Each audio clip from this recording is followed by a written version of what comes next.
I've known Jason for a few years now in our travels. I recently became aware of the topic that he's going to talk about tonight, which he has recently published a book on. And it's given me quite a bit of pause. And I'd like you to warmly welcome Jason Hoyt.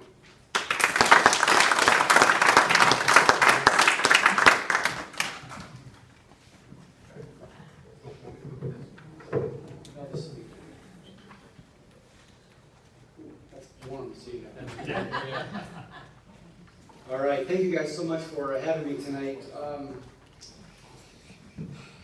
Are you guys on social media? I guess on Facebook? I don't know if you guys know there's a big conversation going on out there, so I highly recommend you guys to get there, get on that sphere, whether it's Facebook, Twitter, even Instagram, YouTube, LinkedIn. I'm trying to drive the narrative there. My website is jasonwhoyt.com. I do a lot of blog posts. I'm following some key, some very interesting cases that are surrounding what I'm talking about tonight, but a lot of immediate updates happen on these social media links here. Recently published this book called Consent of the Governed, The People's Guide to Holding Government Accountable. And if anyone's doing pictures or posts, I highly recommend, or I ask you to use the hashtag Consent of the Governed at the bottom. And when you get the book, when you look inside, I encourage people to tweet at the end of each chapter, and I use Consent of the Governed. And when you click on that hashtag, it's pretty neat to see all the folks around the country who are reading the book and generating a conversation about it. So I want to encourage that. A little bit of background about myself. I live over in Orange County. I've been involved in politics since 2003, 2004. Back then I was with the Orange County Young Republicans, with the REC there as well. We had a big group of us. We volunteered like mad for Bush Cheney. In fact, 19 of us went to the inauguration in January of 2005. Had a great time, but I got really burned out. And then through the years, through the next several election cycles, I did get involved again and really volunteered a lot of hours. But and I know I'm speaking to the right audience here, but back then the conversation was Republican versus Democrat, our guy versus their guy. And after several election cycles, I got really tired of apologizing for our guy and making excuses for our guy. And I always say, the Tea Party started February of 2009, but really the tea started brewing in 07 and 08, and there was an angst going on. God put me at the right place at the right time. I was on the original conference calls that launched the Tea Party movement in February of 2009 with Christina, where's Karen? Hello, with her daughter, who hosted those original conference calls. There's a couple dozen of us, and we planned 50 events around the country. February 27, 2009. We kept doing the conference calls. They kept growing and growing and growing. By April 15th, there's 850 events around the country.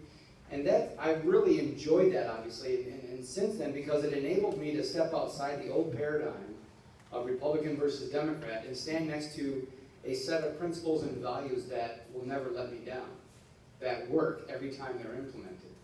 And really since that time, I rolled up my sleeves and said, I want to learn as much as I can about the way things were supposed to work. And through the last several election cycles, 2010, we had, 85 Tea Party freshmen? And what did most of them do? Raise the debt ceiling, disappointed us. They did this, the NDAA, they did a bunch of stuff. And I started asking the question about accountability. And so tonight, here's what I'm going to go over tonight. I'm going to talk about a couple of key and foundational aspects of the book that you have to understand before you read it, that will really help. The empty promise of accountability, I'm going to talk about that tonight. And it'll make sense in just a moment. I'm going to talk about the tired rallying cry that we all say, we're all guilty of saying. I'm going to talk about the most powerful word in the Constitution. And think about that for a moment before I get to that section. What do you think is the most powerful word in the Constitution? I'm going to talk about how the people are supposed to act as a sword and a shield. I'm also going to talk about how and when the people's most powerful weapon was hijacked, why every politician should fear this book, but most importantly, I'm going to talk about why we don't have to wait for elections to hold our government accountable. But first, facepalm headlines. You guys know what a facepalm is? When you read something, you're like, and I know you do that. And in fact, it's happening at an increasing rate all throughout the day. We're reading this stuff. You got to be kidding me. Oregon man sentenced to 30 days in jail for collecting rainwater on his property. I'm sure you've heard. A lot of these stories are from just the last couple of years. You know the whole Lois Lerner. Emails show Obama's Justice Department assisted IRS to target conservative groups. IRS seizes first, asks questions later. Federal workers owe more than $3.5 billion with a B in unpaid taxes. Remember the soccer stadium? They were going to look at pursuing using eminent domain to take a people's church. And a judge says Orlando can take land for the soccer stadium. Now there was enough of an uproar that they actually moved the site to where they're not going to do that to those folks in their church. Land of the free, government shuts down kids' lemonade stands, issues fines. You hear these stories all the time. Silent dancing protesters arrested at Jefferson Memorial. You guys hear about this one? Some ordinance was passed at the Jefferson Memorial, and there's a sign that says you're not allowed to dance. It's disturbing and all this. So these folks arranged a little silent protest. They had their earbuds in, and they were just all quiet, kind of dancing. And it was pre-announced, and so they had park police there. And this guy, this video here shows all this. Adam Kokesh is his name, Iraq war vet, strong, sturdy guy. Park police in this video behind him brought him down, body slammed him to the ground. Standing below the guy who wrote the Declaration of Independence. Unbelievable. City fines couple for hosting Bible studies without a permit. Iraq vet, IRS extorted me, left me no money to run my business. I'm going to tell you this story in just a little bit. He was on Greta, and it'll shock you. 90-year-old Florida man arrested for second time in a week after feeding the homeless again. What country is this? You know what I mean? I'm preaching to the choir, you guys know this, but what country is this that this happens?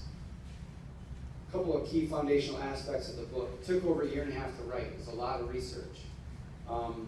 There's over 340 references throughout the book, footnotes. 306 pages. For example, there's a lot of law journals that I quote. This is not the complete list. Yale Law Journal, Richmond Journal of Law, Supreme Court cases, books from 1852, 1963. This book in the upper right-hand corner was quoted several times this year, actually by the Supreme Court as well. Florida Grand Jury Instructions, the Grand Jury Handbook, the Constitution, Florida Constitution. The point is that this was not my idea. I'm not just another guy who's got just another book with just another set of opinions about what's wrong with the country, what we should do. A quote that I received from Tom Gatens in Tampa for the inside cover. He said, Jason is a political archaeologist uncovering what's been there all along. And so I'm not trying to pitch you on some, hey guys, I got an idea. We were at the coffee shop. We all came up with this new strategy. What I'm showing in the book, I'm uncovering what has been there for 800 years.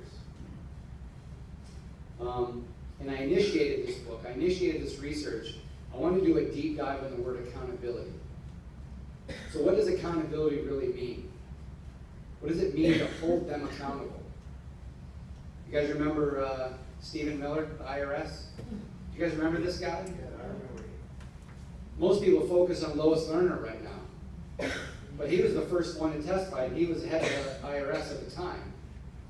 So what happened to him? Overseeing an incredibly intimidating, powerful agency of the federal government who targets people based on their political beliefs. What happened to him? Oh my God.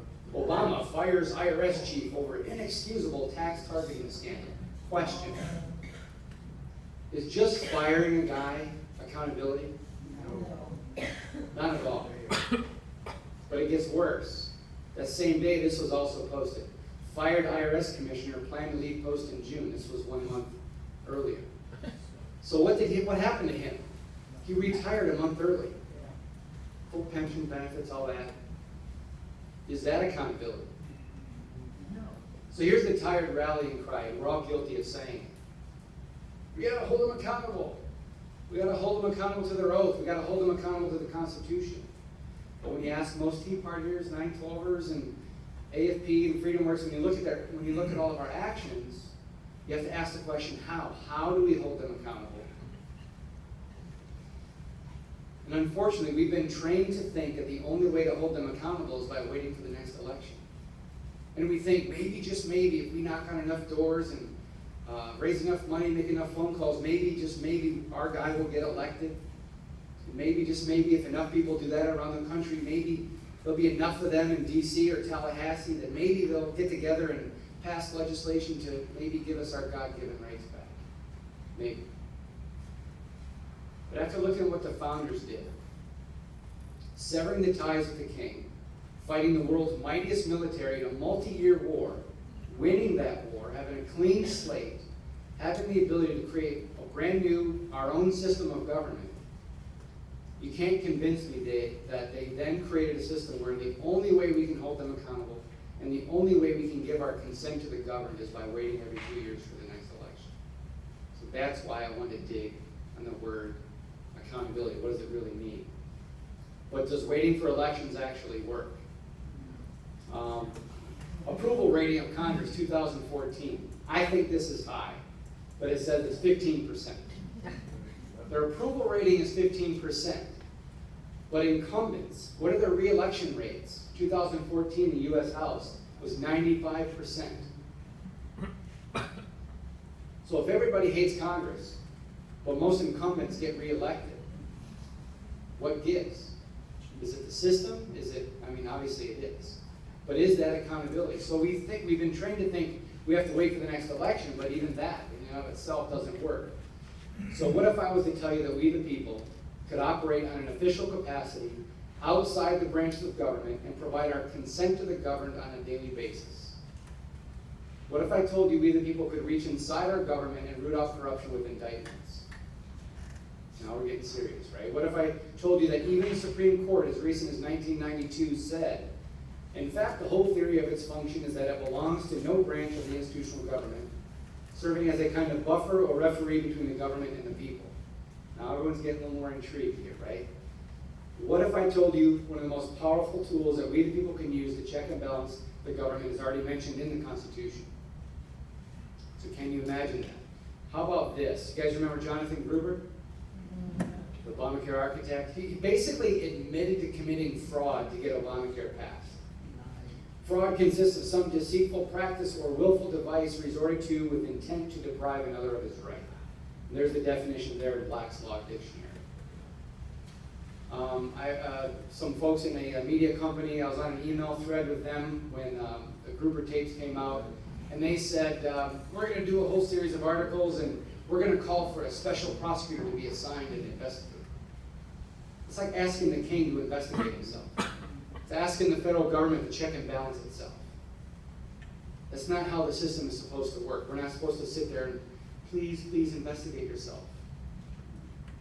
Here's this story. This vet, Iraq vet, 3 tours in Iraq, comes back as a small business. The IRS shows up one day at his door. This is him telling the story on Greta. He says, they notified me, they told me that they just took $940,000 from my account. $940,000. And they said that they believed he was structuring. 6 days later, he gets on a conference call with his attorney, his accountant, and the IRS, and they told him it was structuring. He's like, well, what's structuring? You know, there's the law says that if you make $10,000 or more deposit in the bank, your bank is required to notify the IRS.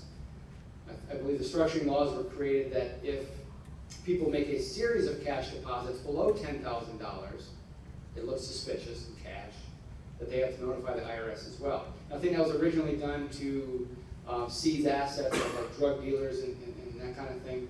But they seized $940,000 out of his account. And after a several months investigation, they looked at it. The IRS finally sends him a letter and says, we did an investigation, and after further review, we looked, and in fact, you did nothing wrong. Would you settle for $600,000 back? What? No. Okay. Can you believe that? Unfortunately, half of you said, yeah, I can. Some of you are going, no, you know. Would you settle for 600,000 back? So he said, after further negotiation, he says, I did a tactical retreat, and I settled for 900,000 back. And then Greta asked a great question at the end. She says, all in, how much did you lose, including attorney's fees? He says, all in, I lost $150,000. And he did nothing wrong. That's theft, that's extortion, that's second half of the Fifth Amendment, deprived of life, liberty, or property without due process of law. Where is any of that? Ted Cruz recently has been calling for the investigation and prosecution of Planned Parenthood. Apparently there's an actual federal law against purchasing human fetal tissue.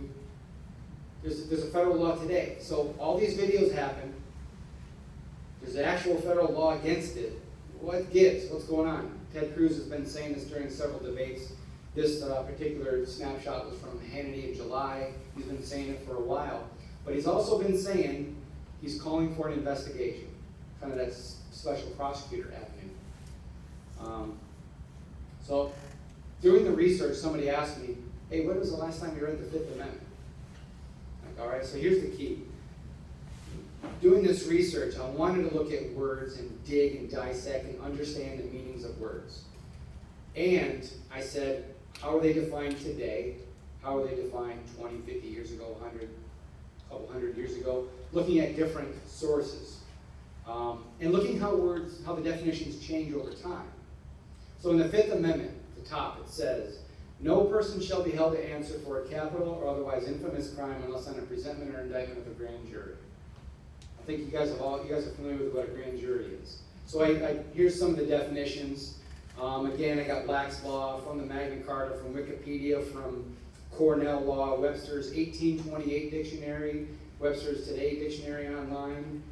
So grand jury, basically a group of people 25 by common law, that decides if formal charges should be filed in the case before them. And, there's a lot of nuances there, but that's kind of the general idea. It's us, it's the people, it's your peers that are taking a look at the case before them to determine if formal charges should go on. Capital crime, we've all heard of that, murder, where it's a crime where punishment can be death. That's the big ones, that's capital crime. Infamous crime, did you guys really know what infamous crime was before? I mean, we've all heard it, otherwise infamous crime. Looking at the definitions, it's kind of all over the place. Cornell Law defined it, it says, a crime involving fraud or dishonesty. That's a pretty big bucket, fraud and dishonesty. Indictment, we've all heard of an indictment. So-and-so was indicted today. A charge brought to a grand jury by a prosecutor for approval. That's an overgeneralization of the definition, but you get the idea. We know what an indictment is, where the prosecutor brings a case to the grand jury, they indict, not indict, and it moves on to get a jury for trial. But did you miss it? The definitions, remember back in the Fifth Amendment, what was what I call the most powerful word in the Constitution? Presentment. A charge the grand jury brings on its own initiative. I'm going to dig into that in just a moment. But again, no person shall be held to answer for capital or otherwise infamous crime unless on a presentment or indictment of a grand jury. In other words, it's us, it's the people. It's where we say, hey, because the Bill of Rights is an instruction to the government on what they can and cannot do in regards to some of our rights. Congress shall make no law, shall not be infringed, right? Fifth Amendment says no one should be charged for these crimes unless we look at it and if we issue a presentment or indictment. The grand jury. So where do we get the jury system? Anybody have a clue? Actually, prior to last year, I never really thought about it. It's in the Constitution, mentioned several times. Did our founders create it? No. You dig back to Magna Carta of 1215, that's essentially where it was codified. There's a lot of different places prior to that where you get the concept, but it was essentially codified, and a lot of different sources refer back to Magna Carta for the inception of the grand jury, specifically, and the concept of a jury of your peers. And then for centuries in England under common law, there was a statute in 1297 that essentially said the Magna Carta is the common law. Again, in 1369, there was another English statute that said the same thing. Settlers brought the grand jury system and the jury system as a whole to America in the 1630s. I found the book called the People's Panel, Grand Juries in America, 1630 to 1940. So the idea of self-government, this independent body of the people judging whether or not someone should be charged, is very important, and the settlers brought that with them as early as 1630. For decades before the Revolution, essentially every colony had a grand jury, and for decades after the ratification of the Constitution, grand juries were in full effect, full force, acting under common law. Florida Grand Jury Handbook today says this: the grand jury originated more than 7 centuries ago in England. It was recognized in the Magna Carta granted by King John of England upon the demand of the people in 1215. The early colonists brought the grand jury system to this country from England. It has been with us ever since. That's in the Florida Grand Jury Handbook. I won't read all this here in this plaque, but the Virginia State Bar in 1959 put a plaque up recognizing the common law of England established on the land in 1607, referring to the Magna Carta, the common law. It says even the seal of the where is that? The Massachusetts. Here it is. The seal depicted a militiaman with a sword in one hand and a copy of the Magna Carta in another. That was a seal that they were doing in Massachusetts. So my point is, there's a lot of relevancy to the Magna Carta, to the common law, to the grand jury system. Has the Supreme Court ever cited Magna Carta? I started looking at that this spring.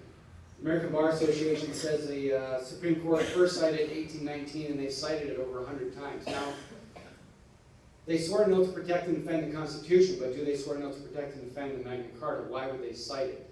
The reason why is there are a number of things in our Constitution that gained its inspiration from Magna Carta itself. Let me tell you this story. So, in the spring, I'm starting to dig into Magna Carta and the Supreme Court and all that. I started following a couple cases. One of them, the Freedom Works, was detailing a lot.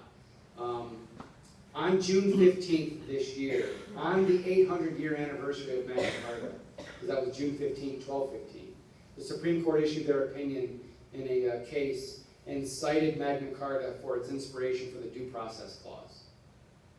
Exactly 1 week later, on June 22nd this year, in a case, Horn versus Department of Agriculture. You guys familiar with that case? Horn was a family in California. They're raising growers.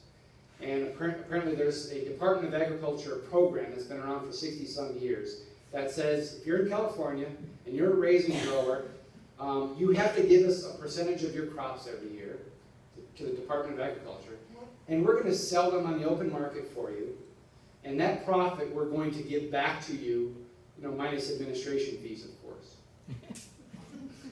In the last several years, their administration fees were so high that after they forced them to give them a percentage of their crops, sold them on the market, had their profit, minus administration fees, there was nothing to give back, of course.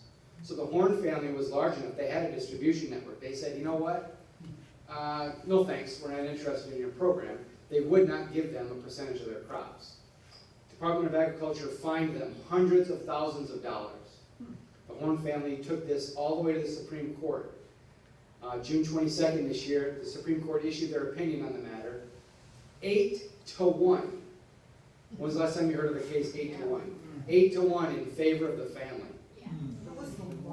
Yeah, I get that. I need to, last night and the night before doing this presentation, somebody asked that same question. Who was the one? Take a guess. Which I don't know the answer, but I was going to guess Sotomayor. Who knows?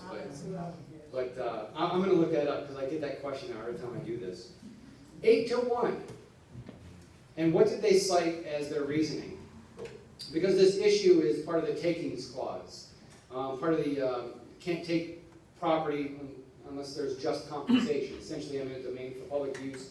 I'm disappointed they really skipped over the for public use portion of it, but they just obliterated them for taking property without just compensation.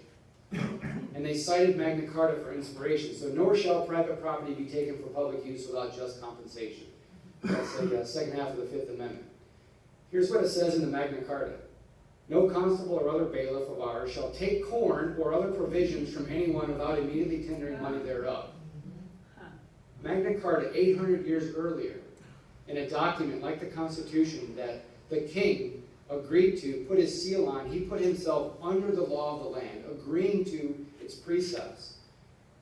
There's nothing new under the sun, right? For 800 years, government's been taking people's crops and not giving them just compensation. Here's another one from the Fifth Amendment. Nor be deprived of life, liberty, or property without due process of law. That's what they cited as the inspiration. Clause 39. No freeman shall be taken or imprisoned or diseased or exiled or in any way destroyed, nor will we go upon him nor send upon him, except by the lawful judgment of his peers or by the law of the land. They refer to that section as the due process, or that inspired the due process clause in the Constitution. Magna Carta 61 says, petition to have that transgression redressed without delay. Petition, redress. Does that sound familiar? First Amendment, and to petition the government for redress of grievances. If anyone has been dispossessed or removed by us without the legal judgment of his peers, that's in 52. So we have Article 3, Section 2, Clause 3, the trial of all crimes shall be by jury. And in the Seventh Amendment, the right of trial by jury shall be preserved. So that's essentially the codification of being judged by your peers.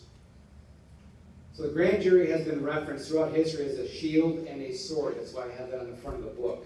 It's a shield to protect the people from wrongful accusations. And it's a sword because the people can reach inside the government and root out corruption. The indictment process is where the grand jury wants to accuse somebody and the people stand up and say, hey, we're going to take a look at that first. Before you drag them, in an open court, before you do that, we're going to take a look at that. And also, they have the power to investigate on their own initiative and bring charges on their own initiative. Florida grand jury instructions today say, you always should keep in mind that the grand jury is both a sword and a shield. A sword because of the power of the grand jury has a chilling and deterrent effect on those who violate the law. It is a shield because of its power and duty to protect the innocent against persecution. There's 5 essential elements. I'm going to go through this part really fast. It must remain secret to protect witnesses, the accused, and other jurors. You know the Casey Anthony trial? You know the Trayvon Martin? Those were all the petty juries. Guilty, not guilty. If you guys think about it now, Ferguson in New York, remember the Eric Garner? Those were based on grand jury cases. And the angry mob outside wanted to intimidate the grand jurists, but they're secret, they don't know who it is. The media, what do? They Alinsky them. They identify somebody, they personalize it, they ridicule them. They can't do that to a grand jury. Local politicians even. They're not supposed to know who's on the grand jury. It's supposed to be a secret selection, random selection of the people. They must be independent and unencumbered. Here's from a book in 1852. No directions can legally be imposed upon them by any court or judges, etc., etc., etc. One federal judge recently wrote that in 23 years of occasionally examining grand jury transcripts, he had never once seen a case where prosecutors gave grand juries accurate legal instructions. Florida grand jury instructions today say, a state attorney will advise and counsel the grand jury as its legal advisor, and while you do not have to follow that advice, you should give it strong consideration. But you've all heard this saying, right? A prosecutor can indict a ham sandwich. Why? Because they control everything. They give the instructions. We'll talk about that in a little bit. They must judge the law. I won't read all of this, but for more than 600 years since Magna Carta in 1215, there's been no clearer principle. It is their right and their primary and paramount duty to judge of the justice of the law and to hold all laws invalid that are, in their opinion, unjust or oppressive, and all persons guiltless in violating or resisting the execution of such laws. I did read it all. I couldn't help it. It's just Chief Justice Harlan Stone said, if a juror feels that the statute involved in any criminal offense is unfair or that it infringes upon the defendant's natural God-given, unalienable, or constitutional rights, then it is his duty to affirm that the offending statute is really no law at all and that the violation of it is no crime at all, for no one is bound to obey an unjust law. I especially like that statement. That might be why he only served for 4 years. I'm not sure, but no, so all throughout history, in a lot of different places, we see this repeated. Must judge the law. Peter, I think his name's Zenger was his last name, in the 1730s. He was a editor of a paper in Massachusetts. And they published some things where they said some really bad things about the king. There's a statute that says you're not allowed to say bad things about the king. Well, they wanted to prosecute the editor. They went jury shopping. 2 separate grand juries, local grand juries, both refused to indict. Because here's the thing. They want to bring a case to the grand jury to review. It's pretty obvious. What was written says something bad about the king. It's pretty obvious the statute says you're not allowed to say something bad about the king. But the grand jury said no indictment. They judged the law. They said, here in our colonies, we believe in free speech. We're not going to prosecute. And there's case after case throughout history where that happened, where grand juries acting as a sword and shield. There's stories in the book about the Stamp Act, where the grand juries protected the colonists from the king trying to prosecute violations of the Stamp Act. William and Mary Law Review in 2014 had an article that says the grand jury was an agent of the community, not simply an agent of the defendant. The grand jury's role was to represent the local community and thus act more independently of all the instruments of central authority, including the state or national legislature. The grand jury served to check the legislature by its power not to follow the law and not to indict people under the law.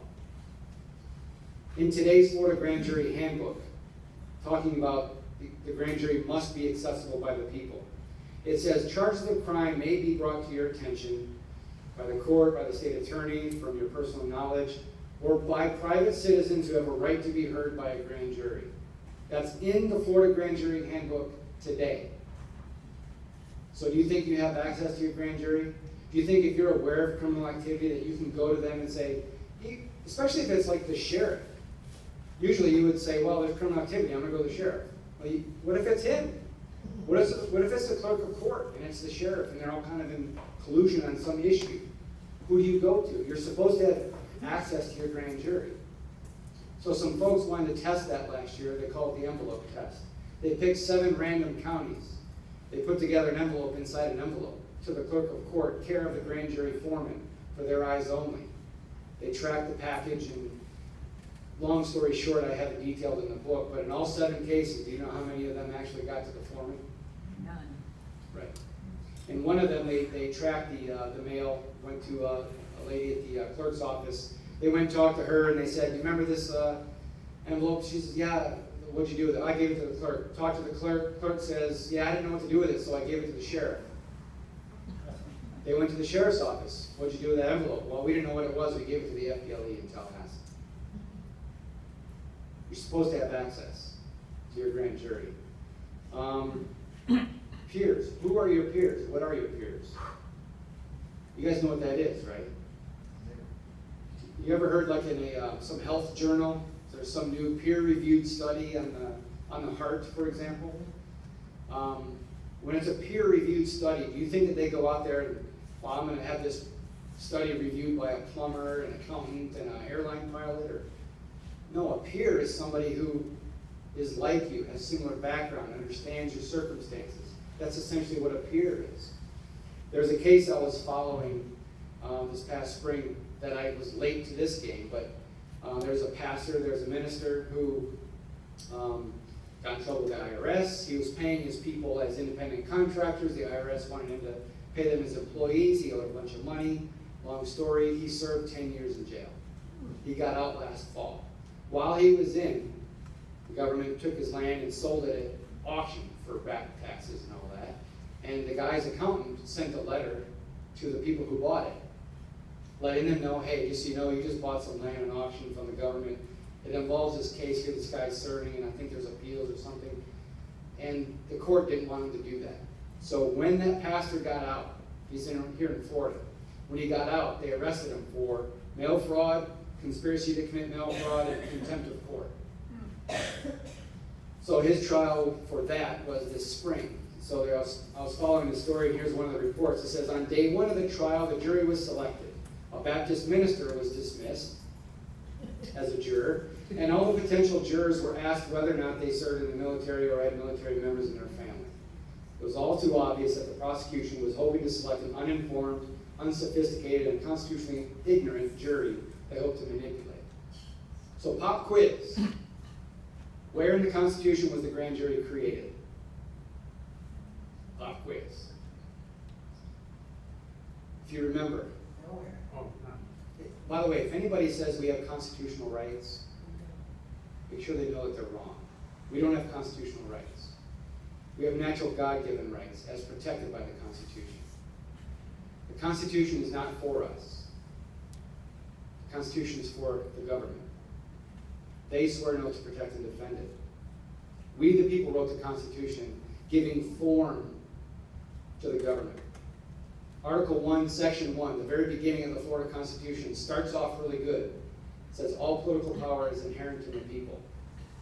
Kind of goes downhill from there with feral pigs and all this other stuff. But we, the people, wrote the Constitution. In Article 1, you see words vested in, power granted. Article 1 created the legislative branch, gave it certain few defined responsibilities. Article 1, Section 8. It said who should be elected when, et cetera, specificity. We created that, we gave that authority to them, gave those responsibilities to them. Article 2 created the executive branch. It says with specificity what powers they have, when they should be elected, et cetera. Article 3 created the judicial branch, what jurisdiction they have, et cetera, with specificity. The only place the grand jury is mentioned in the Constitution is in the Fifth Amendment, the Bill of Rights. The Bill of Rights is the instruction to the government how they can and cannot interact with some of our rights. Congress shall make no law, shall not be infringed. The Fifth Amendment says nobody should be charged for these crimes unless we look at it. So nowhere did we give them authority to control or pass any laws about the grand jury. Nowhere. Today's system I refer to as a statutory puppet grand jury. They're born of statute, and they are puppets of the state. They are puppets of prosecutors. So when was the last time you heard about a grand jury out of their own initiative beginning an investigation without being called by a judge or prosecutor? Through a lot of research, here's a couple cases. In a law review article, I found this one. It said, in 1902, a Minneapolis grand jury on its own initiative hired private detectives and collected enough evidence to indict the mayor and force the police chief to resign. The same grand jury virtually governed the city until a new administration could be hired. Similar events occurred in San Francisco 5 years later when a grand jury indicted the mayor and replaced it. So I had a little bit of a research team handing me a bunch of stuff. A gentleman in Manatee County found this, 1901 Manatee County grand jury. They issued a presentment after a complete audit of their local government, and they put it in the local paper. In there it said, the jails need cleaning, this office needs a new safe, and there's $9,026 and some odd cents missing in the financial audit that they did. The grand jury did that. So here's some instructions. The grand jury, in addition to the duty of formally indicting those charged with crime, has the further important duty of making investigations on its own initiative, which it will report as a presentment. This duty permits investigation of how public officials are conducting their offices and discharging their public trust. The grand jury may investigate as to whether public institutions are being properly administered and conducted. It has the power to inspect those institutions and, if necessary, may call before the grand jury those in charge of the operations of public institutions, as well as any other person who has information and can testify concerning them. If the grand jury finds that an unlawful, improper, or corrupt condition exists, it may recommend a remedy. Where is that written?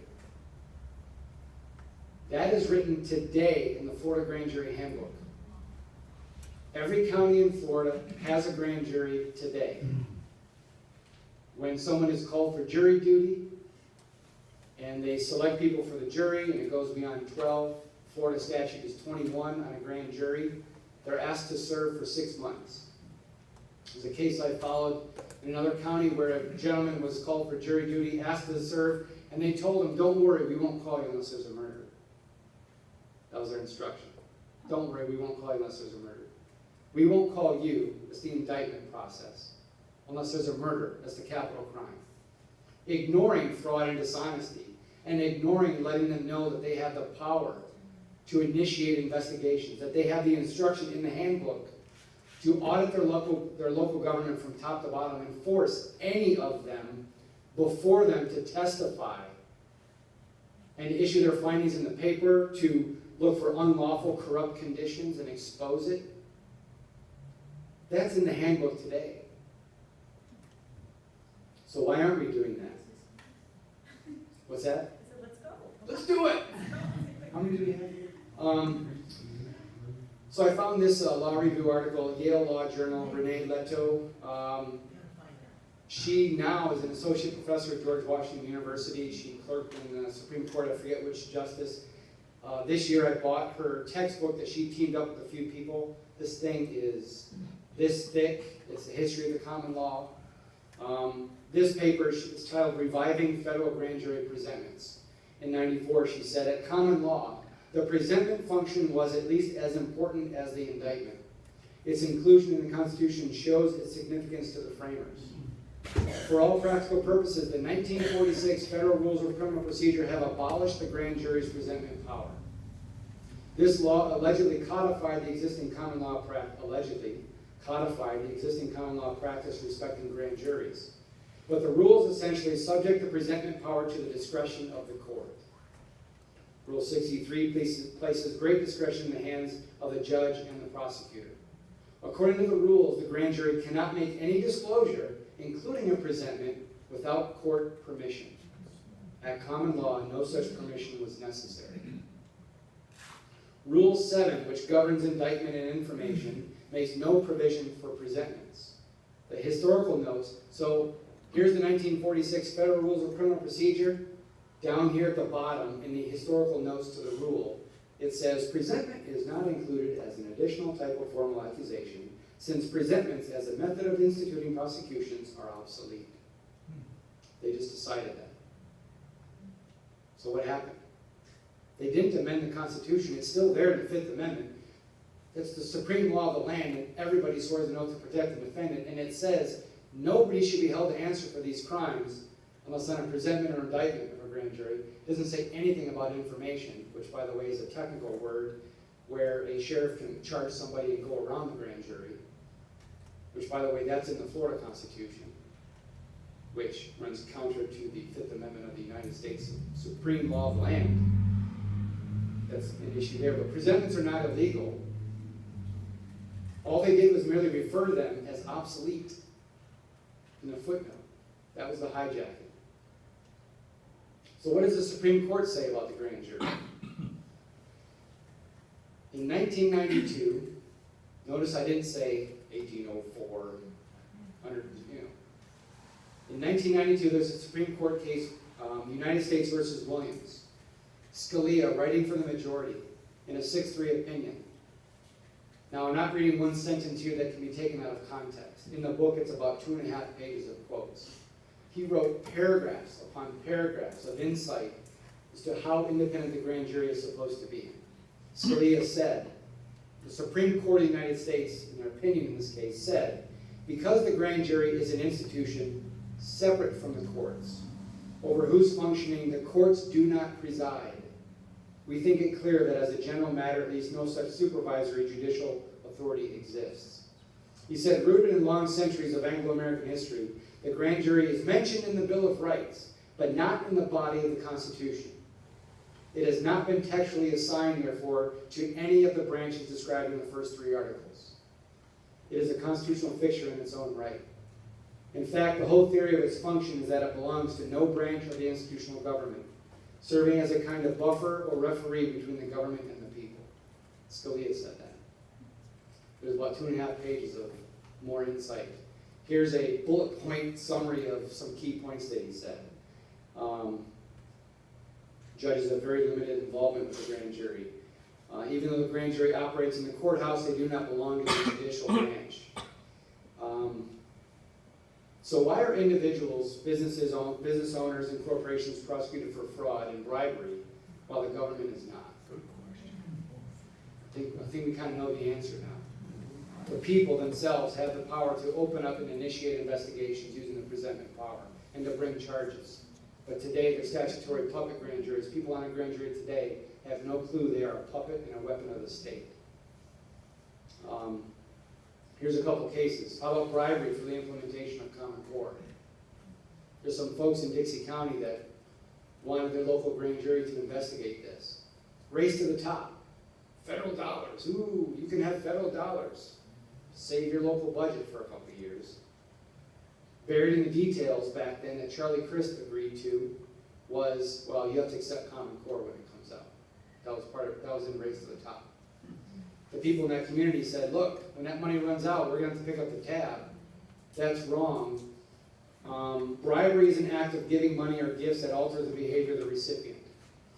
Bribery constitutes a crime and is defined by Black's Law Dictionary as the offering, giving, receiving, or soliciting of any item of value to influence the actions of an official or other person in charge of a public or legal duty. So we're all made to think, oh, well, bribery, that's where the guy benefits with cash in his own pocket, he gets a vote or something.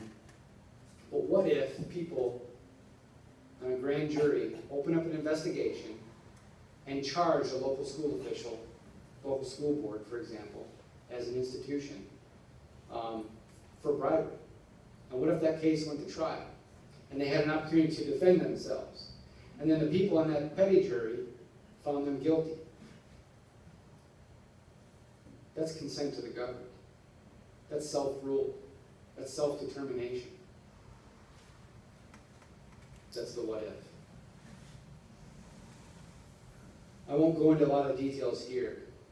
Seventh Amendment says, in suits of common law, where the value and controversy shall exceed $20, the right of trial by jury shall be preserved, and no fact tried by a jury. Think about this, how important self-rule and self-determination and judging our peers is to us. When it says, no fact tried by a jury shall be otherwise re-examined in any court of the United States than according to the rules of the common law. So what are the rules of the common law? Clause 52 of Magna Carta essentially sets up the concept of the grand jury acting as a sword and shield. If anyone has been dispossessed or removed by us without the legal judgment of his peers from his lands, castles, franchises, or from his right, we will immediately restore them to him. And if a dispute arise over this, let it be decided by the 5 and 20 barons. That's the 25 barons. That's the grand jury by common law. Let it be decided by them, of whom mention is made below in the clause for securing the peace. What is that clause? 61. So if our administration shall in anything be at fault toward anyone, if we infringe on someone's rights, or shall have broken any one of the articles of the peace or of this security. Articles of the peace is the Magna Carta, which essentially is the Constitution for us. It says, if our administration infringes on someone's rights, or if we don't follow the Constitution, and the offense be notified to 4 barons of the foresaid 5 and 20, that's kind of the grand jury administrators, the grand jury foreman, the investigators, the said 4 barons shall repair to us, and laying the transgression before us, petition to have that transgression redressed without delay. And if we shall have not corrected the transgression within 40 days, reckoning from the time it has been intimated to us, the 4 barons shall refer the matter to the rest of the 5 and 20, and they will, together with the community of the whole land, distrain and distress us in all possible ways. Distrain and distress, Black's Law Dictionary, is taking as a pledged property of another and keep the same until he performs his obligation. Distress, taking a personal chattel out of the possession of a wrongdoer into the custody of the party injured. Today's legal system is about legal versus illegal. It's not about right versus wrong. It's not about righting the wrongs and restoring the victim.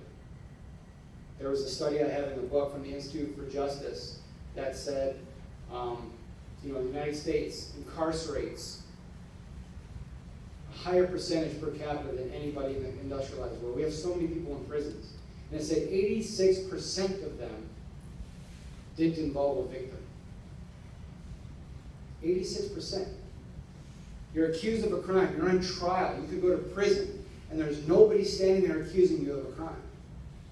You didn't injure anybody. Of that 86, it says 50% drug-related, 36 are public offenses. And there's a whole series of breakdown for the public offenses.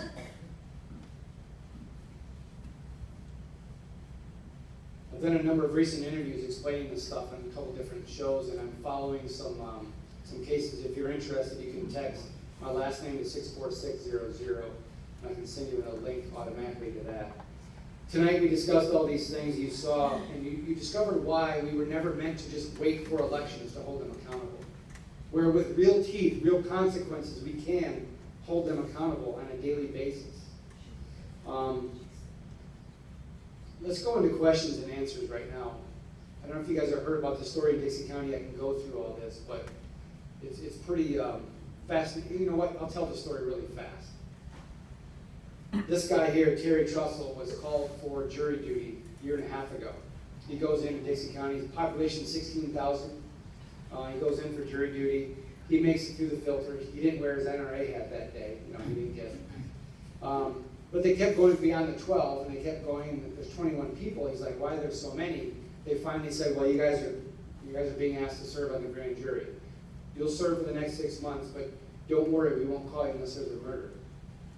Well, he volunteered to be the foreman. Foremen can be made public because they sign the paperwork at the end of the day. All the other jurors must remain secret. In the grand jury instructions, it says to the foreman, you must preside over your sessions in an orderly fashion. You run them. The state attorney, prosecutor, is there as your advisor. They are there when invited. It also says you may become aware of criminal activity by members of the public. People in Dixie County wanted Common Core investigated. So he calls up, by the way, they did read out loud the grand jury instructions, but they never provided handouts. He went home, found them online by the Florida Supreme Court. He also found the Florida Grand Jury Handbook, the one that talks about you can audit the government with a presentment, that they never even mentioned. So he's doing all this research, Magna Carta, common law, all this stuff, the grand juries through history, and come to realize he can open up an investigation. Calls up the clerk's office and says, let's convene the grand jury. We need to open up an investigation. They were really suspicious. Why? What's going on? The state attorney wasn't even involved yet. They called the state attorney.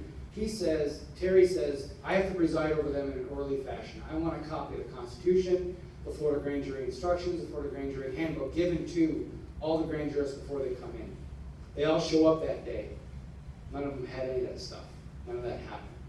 The state attorney, controlled the meeting, wouldn't let Terry speak.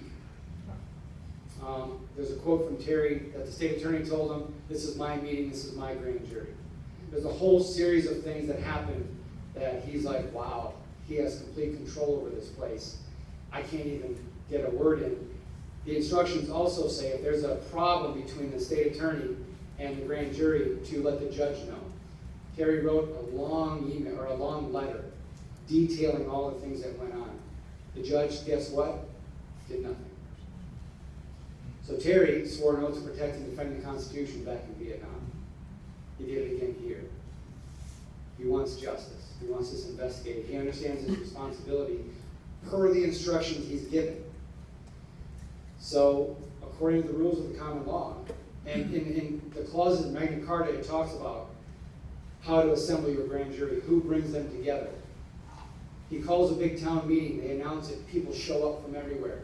They elect 25 jurors, according to the rules of the common law. I heard about this because I was doing all this research, and I used to go up to Dixie County all the time. And I was up there for that meeting.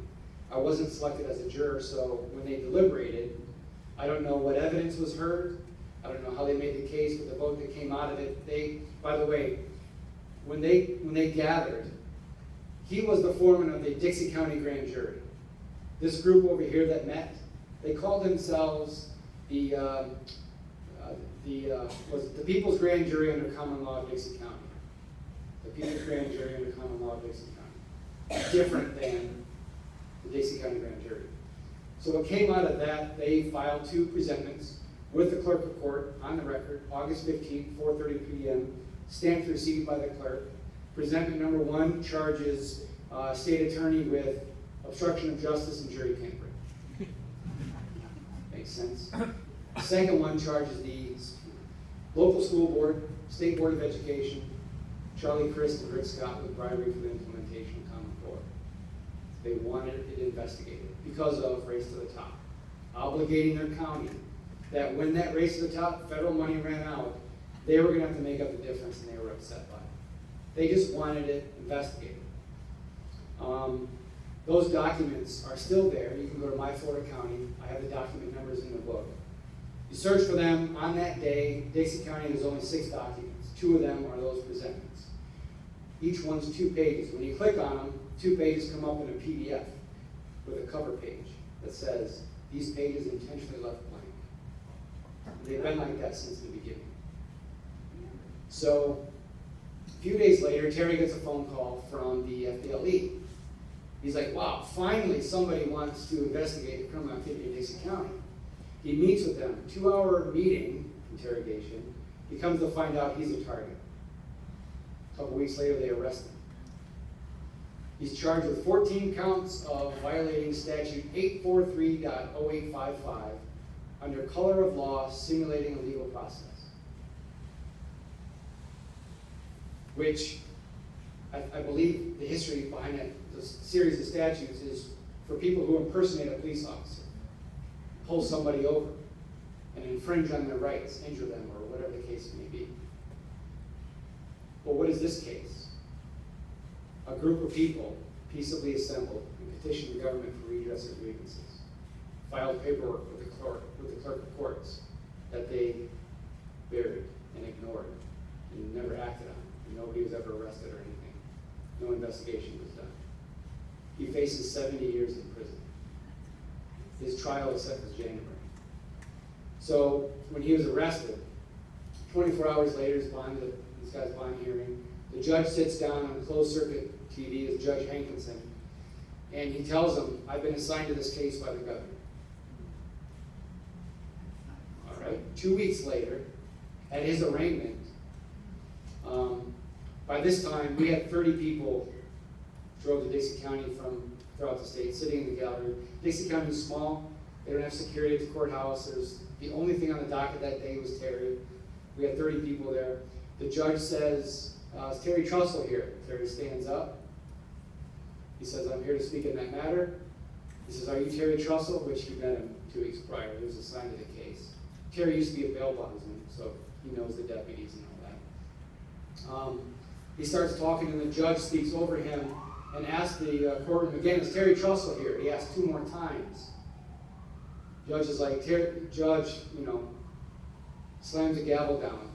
He says, since Terry's not here, revoke his bond warrant for his arrest for failure to appear. The deputies walk 5 feet over, cuff him.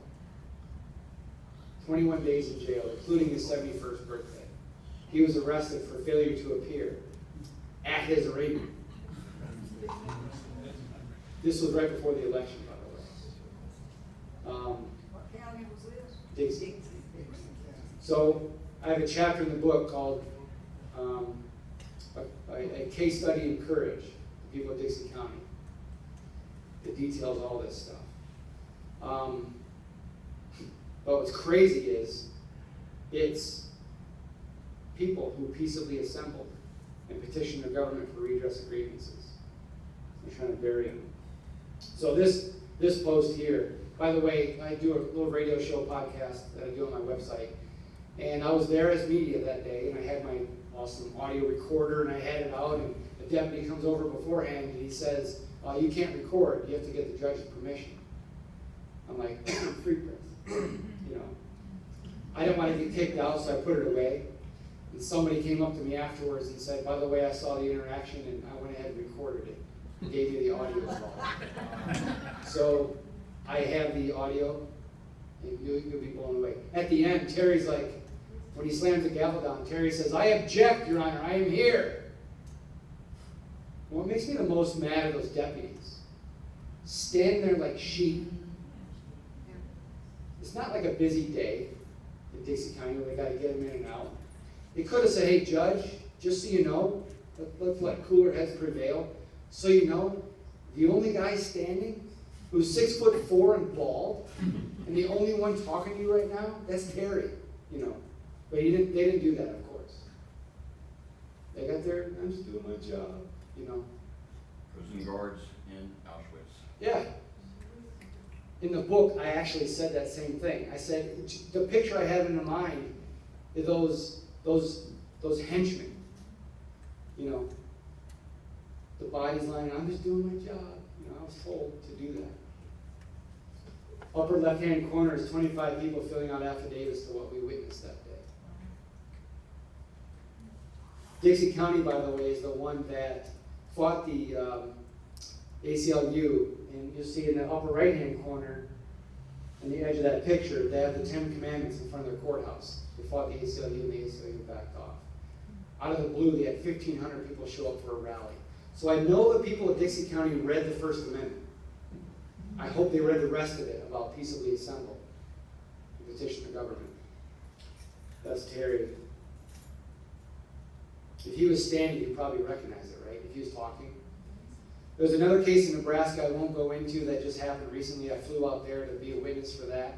I broadcast that live on my phone on Periscope. I have that on YouTube now. Where the common law grand jury of Nebraska filed a constitutional criminal complaint, and it was accepted, and the judge in September dismissed it for no activity for 6 months. He never said, we're going to ignore it, this is a legal nullity. He didn't say it was wrong or illegal to do. He just said there was no activity, which there was, but it's a technical thing, and they're actually refiling it now and doing it in a certain different way. But people are waking up. I now sell these books by the case.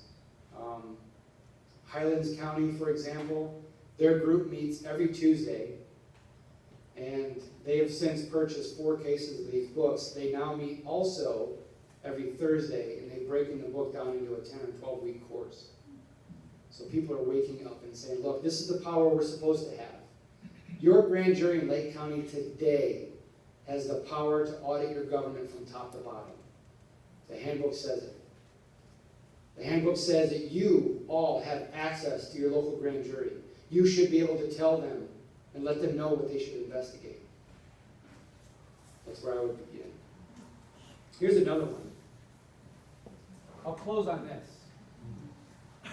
In the book, I have a section called the Oath of Office Test. I didn't plan on writing this part, but once I dug in, I said, oh, that's interesting. That would be a great exercise. You know, in Article 6, Clause 3 of the U.S. Constitution, it says the senators and representatives before mentioned, and the members of the several state legislatures, and all executive and judicial officers, both of the states, of the United States and the several states, shall be bound by oath or affirmation to support this Constitution. Question. Campaign promise. Have you guys ever heard of a campaign promise being broken? What are the consequences for that? Maybe that group that heard that campaign promise during that stump speech, maybe they won't support him during the next election. Although he's probably better than the other guy, but maybe, right? Is that a consequence? An oath of office. If somebody breaks their oath to the Constitution, what are the consequences? Should an oath mean more? So the Constitution says they all have to swear an oath. Florida Statute 87605 says public employees oath. All persons employed by or who now or hereafter are on the payroll of the state or any of its departments and agencies, subdivisions, counties, cities, school boards, and districts of the free public school system of the state or counties, or institutions of higher learning, are required to take an oath. If they receive a paycheck from the state, county, city, they have to take the oath. And here's the oath here to the Constitution of the United States and the state of Florida. And said oath shall be filed with the records of the governing official or employing governmental agency, etc., etc. The next statute, 876.06, discharge for refusal to execute. If any person required by the statute to take the oath fails to execute the same, the governing authority under which such person is employed shall cause said person to be immediately discharged, and his or her name removed from the payroll, and such person shall not be permitted to receive any payment as an employee or as an officer where he or she was serving. So I'm not talking about just elected officials. When you walk up, the person at the front desk, they have an oath of office. It's supposed to be on file. The statute says if it's not, they should be fired immediately and not receive a paycheck anymore. How's that for a local audit? You guys want to start that? I don't think you have to be a grand jury to do that. What's your next project? For those taking notes, 876.06. Repeat that. 876.06. Actually, that starts at 05. And then, how about this? 876.10, false oath penalty. If any person required by the previous sections to execute the oath, herein required execute such oath, and it is subsequently proven that at the time of the execution of said oath, the individual was guilty of making a false statement in the oath, he or she shall be guilty of perjury. And there's the penalty of perjury. So false statement, huh? It's kind of purposeful. Somebody purposely makes a false statement. My challenge, you don't have to be on a grand jury to do this. Maybe this group can do it. Watch every candidate for office. Take notes. Whenever they make a campaign promise on something that is outside the bounds of the Constitution, write it down. And if they win, and they take an oath to the Constitution, and if they then begin the process of implementing that program, which is outside the Constitution, they need to be charged for perjury. That's willful intent. Write it down. Anyways, well, what do you guys think? A little wonky at times? Yeah. Or crazy, huh?